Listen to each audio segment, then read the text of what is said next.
Hello, in this video I want to show you how to increase or decrease size of text in sticky notes on MacBook Air.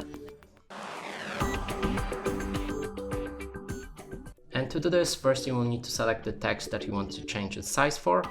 Then you can click on the font right here, and there's option to make it bigger or smaller, and for that you can use the command plus with plus or minus to increase or decrease the size.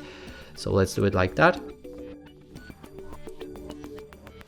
And I'm using the shortcuts on the keyboard now. There's also another convenient option to do it, and here you need to click on the font and select show fonts.